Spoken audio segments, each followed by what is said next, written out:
Hello, everyone, and welcome back to the Orca Camp Vancouver Island podcast. So, today I want to talk about something that has been on my mind for a while and something that affects not only our guests, I believe, here at Orca Camp, but I think really anyone who's interested in wildlife tourism in general. And that topic is how social media is shaping and sometimes disordering people's expectations of wildlife encounters. Now, I've been in this field as a tour operator and personally guiding and hosting these wildlife experiences for almost 2 decades now. In that time, I've had the privilege of seeing hundreds of people experience wild nature for the first time.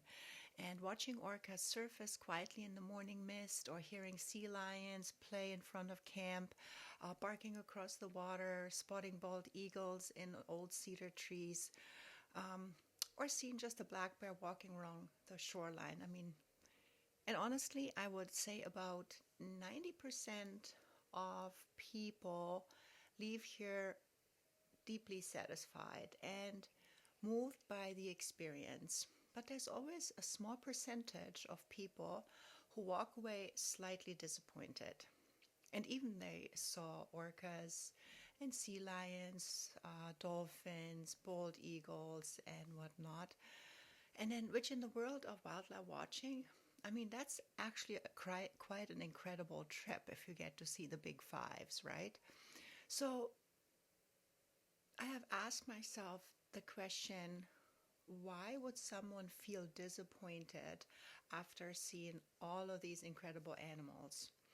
And the answer, I think, the answer often goes back to something many of us consume every day, and that's social media. Now, let's highlight a few things, which I think is very important. So platforms like Instagram, Facebook, TikTok, YouTube, and whatnot are incredible tools for us to tell our story, but they're also highlighting machines. That's how algorithms work. So what you see online is almost always the most dramatic, zoomed in, edited, or once in a lifetime moments someone has captured. And very often those moments are captured with extremely expensive camera equipment. And for those who know me, you know I'm only out there with my phone. So even those you see in zoomed in footage, it's just with the phone. But many of those wildlife photographers and tour operators use professional telephoto lenses that can zoom hundreds of meters away. Like, say, a camera lens that's 600 millimeter or even 1,000 millimeter can make an orca that is far, far out in the middle of the ocean look like it's right beside your boat. So when you scroll through social media, it can create the impression that whale watching looks like this all the time. Like, orcas right beside you, orcas right beside your boat, humpback whales mugging themselves against your boat, perfect lightning, glassy calm waters. That close-up shot of dorsal fins and stuff, tail slaps right beside the kayak. But what you're actually seeing is often a compressed visual created simply by technology. And in real life, the animals might be hundreds of meters away or more. And that distance is not only normal, it's the ethical way to observe wildlife. Now, the reality of responsible wildlife viewing here in Canada, especially around Vancouver Island and the waters of British Columbia, there are strict wildlife viewing regulations. So you cannot just paddle up to an orca or swim towards an orca. There are rules, and those rules exist for a reason. Orcas, dolphins, whales, sea lions, these animals need space to live, hunt, communicate, and travel. For example, with the northern resident orcas, boats are generally required to stay at least 200 meters away, in some areas even 400 meters, and with the southern resident killer whales, you must stay away minimum 400 meters. So that means if you are following the rules and respecting the animals, you are not right beside them, which social media makes you presents it sometimes like that. That is not reality. And that's actually a good thing because wildlife encounters should always prioritize the well being of the animal first, not that viral photo or video you're looking for. And that let's bring that to the next topic. I feel the viral video problem, if I can put it that way. Another thing happening in the recent years is the rise of viral wildlife video chasing. And I can see it all the time with people in camp. You may have seen clips where, dolphins swim right beside the swimmers. People are snorkeling with orcas. Boats are surrounded by humpback whales. Orcas rubbing against vessels. And while those moments can look magical, they're often very misleading in the terms of responsible wildlife viewing and what it actually looks like. In many cases, those interactions happen in places with different laws than here on Vancouver Island in Canada, or in situations where the animals approached humans themselves, or sometimes in situations where people should not have been that close at all. Now, for those who know me personally, I do not support intentionally placing ourselves right into the personal space of wildlife. And honestly, I don't even do that with people. Think about it this way. Maybe that makes more sense. If you and I were camping somewhere and someone walked into our campsite, sat down at our picnic table, and put their sleeping bag right in our tent or in our RV, I think we would probably feel pretty uncomfortable. And I feel with animals the same way. I don't place myself right into their life if they're now sleeping or eating or hunting or socializing. I feel animals, just like humans, deserve the same respect for their space. When we encounter humpback whales, orcas, dolphins, bears, eagles, whatnot, we are visitors in their world. So what that means, if you book with us or adventure with us, there will always be the healthy distance first. And let me bring us to the next topic, which is what a real orca encounter looks like. And let's talk about that real life experience, because in my opinion, the real experience is actually far more powerful than that what you see on Instagram. So imagine this. You're standing quietly along the shoreline with your friend or family or just by yourself. The ocean is nice and calm. And you see in the distance a dorsal fin break the surface, like say 200-300 meters away.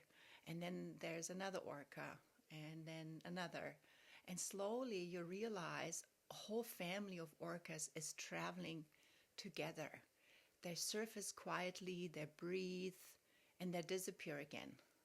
Sometimes they travel in silence. Sometimes you hear their blows echo across the waters long time before you can see them. And sometimes we're lucky and there's no engine noise, no crowds, just us, the coastline, and the whales passing by. That moment is not about getting the perfect photo. It's about something so much deeper, something you've been dreaming about since you are that little person, witnessing a wild animal living its life freely. Why distance makes the experience better? One thing, many guests tell me after their trip, and that's something I love hearing, they say, I expected the whales to be much closer, but somehow it felt even more powerful. Now, because when you watch wildlife on their terms, something within you changes. I think we kind of stop chasing the moment, which we stop chasing the moment, but we rather receiving it. And that creates a deeper sense of respect. It becomes less about that entertainment and more about connection. Now, I get it. We all want that perfect picture to take home from this trip in Canada. We went whale watching and whatnot, but just resetting your expectations. So this podcast today is really just a gentle reality check. Social media can be so inspiring, and I love to be on social media with you all every day, multiple times a day, and like to share my videos, my clips, my photos with you all.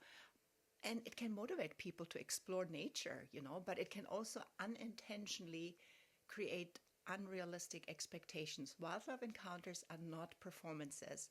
And whales, orcas, dolphins do not show up on our schedule, or bears do not walk into a frame on command. And orcas are not props for social media videos. They are intelligent, social, wild animals living complex lives. And when we are lucky enough to see them, even from a distance, in my opinion, that is such a privilege. Now, let me give you my final thought to this episode. After nearly 2 decades of guiding wildlife experience, I can tell you this: the most meaningful encounters rarely happen when you're chasing the perfect shot and you're all stressed out about that perfect picture. That magical moment happens when you're simply present. You're watching, you're listening, you're respecting, and accept what is, and allowing nature to unfold the way it wants to. So the next time you see a dramatic wildlife video online, remember this: real wildlife experiences are often quieter, slower, and more respectful. As I mentioned before, with other human interactions or whatnot, but it's the same way I think about, again, camping. Imagine, keep it in mind, thinking, if you set up your camp for the weekend or for the week, whatever, and someone pulls up right in front of you, parks their vehicle right beside you, sets up the picnic table on your picnic table, moves their sleeping bag into your tent, imagining just somehow someone walks up straight into your campsite. And I think when you put it that way, that would just feel pretty strange, right? And that's how you can see it with wildlife encounters. Putting yourself right into their lives it's just wrong. Most of us would even never do that, but with animals we think we have some sort of right, I think, and we understand something very basic about sharing space with other people, and we give each other the space and the room, but not with animals. And I feel we just need to find that respect for animals as well and respect their space. We don't need to insert ourselves right into their living area. Well, I see wildlife exactly the same way. When we are out here watching orcas, dolphins, sea lions, bears, we are visiting their home. This is their feeding ground. That's their natural habitat. And that's where they travel. That's where they meet their families. So why would we put ourselves really right into their space? I think being located where we're located, we are already in the heart of orca territory. And for me, respectful wildlife viewing means keeping a healthy distance and, of course, follow all the rules and regulations Canada has for us, which means also no chasing, not crowding the animals, not inserting ourselves right into their lives, because when you give wildlife the space they deserve, they have a greater chance of survival. Plus, they behave more naturally. And you see them the way they truly are. And that experience, watching wild animals living freely in their own environment, is far more powerful than any close-up photo could ever be. Thank you for listening to the Orca Camp Vancouver Island podcast today. If you enjoyed this episode, feel free to share it with someone who loves orcas or wildlife in general, the ocean, and authentic adventures. And maybe next time we will see you out here on the water with some incredible natural experience. Thanks again, and I'll see you guys all very soon. Bye for now.